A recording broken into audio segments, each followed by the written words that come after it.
All right, welcome back. We are on day 4, and today's topic is motivating change with compassion. So, we've done a lot on orientation, on our way of being, on our fundamental sense of connection and compassion, and that is primary empathy first. If there's any mantra I would love for you to integrate, at least from this first week of training, it's empathy first. No matter what we do, start with that sense of empathy. Start with that unconditionally compassionate embrace, and then go from there. So that's what our topic is today. It's about motivating change with compassion. So what we're going to do is take a look today. You can do this in a journaling practice. You can do this in a thought experiment while I'm talking. We've got a few more minutes here. But what we're going to do is take a look at the places where you want change. And we're going to start in ourselves, but I bet you can start to get the suspicion that this is going to apply to others as well.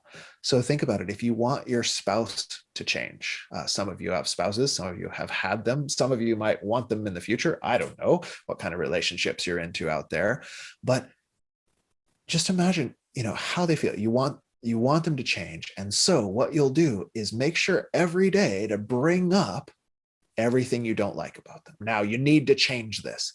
How effective do you think that's going to be? One, in motivating the change. And then two, if that motivates change, where is the change coming from? Where is the change coming from? On the other hand, if you can bring up what you're longing for, it doesn't have to invoke criticism and whatever shaming tactics, or you don't have to bring that up at all. You can say what you want, and it not only avoids all that mess, but it gives them a specific goal to work toward. And this is how our brains are built. When we tell a person what we do want, it actually gives us a much more effective way to work toward it than if we just focus on what we don't want. So in this example, if you were talking to a partner and you said, oh gosh, I'm longing for this, would you be willing to blah, blah, blah, blah, blah? A lot of folks, it's really weird. When you just ask for that, they're happy to do it. But if you had started with the usual litany of everything that's wrong, they won't do this, both because they don't know what you actually want, and they're too busy just regulating themselves from the onslaught of criticism that you've just given them. It comes back to that Gottman ratio, right? You want to try to keep the relationship at 5 enjoyable interactions. I love you. Let's have a hug. Here, I brought you this cupcake. To every one challenging interaction. This is challenging for me. Can we talk about it? You want to keep all that loving connection flowing as much as possible, and you'll find your interactions, the problems in your relationship resolve themselves that much more easily. And a trick is motivating change from compassion, today's topic. So your mission, should you choose to accept it, we're not going to do a meditation on this, but feel free, once you stop this video, go work in your journal, or do that later today, or just do this as a contemplation exercise. But start to think about, what is it that you actually want, and get yourself inspired. Come from that place of, like the wise friend, that you can motivate yourself to get what you want without having to diss yourself, without having to criticize yourself. And this will be revolutionary for some of us. Some of you are practiced at this. Try it again, work on it. So when you teach others, it'll be really clear for you. But for some of us, this will be really revolutionary, of learning that you are allowed to ask for what you want, number one. And two, it's actually going to be the most powerful way to motivate change in yourself, to really come from that place of self-love. I love myself so much that I want this change.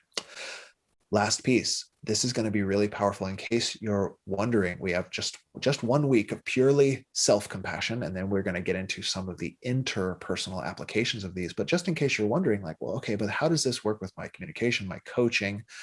This is when we are actually having challenging conversations. The art of making a request is something that most of us are really, really bad at. A lot of us are really good at making demands, or some of us are really good at not stating our needs, but expecting the other person to meet them.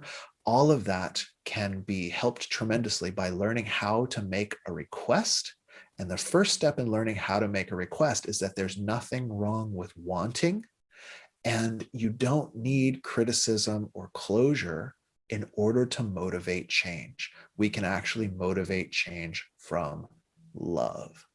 So that's today's lesson for you, motivating change from compassion. So it's not that we're just going to sit around, oh, now I love myself. Great. No, we're going to change. We're going to grow. We're going to explore. We're going to revolutionize ourselves. But we can do that from a loving, open heart. We don't have to go to constriction. We don't have to bring up what we dislike about ourselves or others. We can just go about making the change that inspires us. So, empathy first. Please get yourself inspired, and let's motivate some change from compassion. See you soon.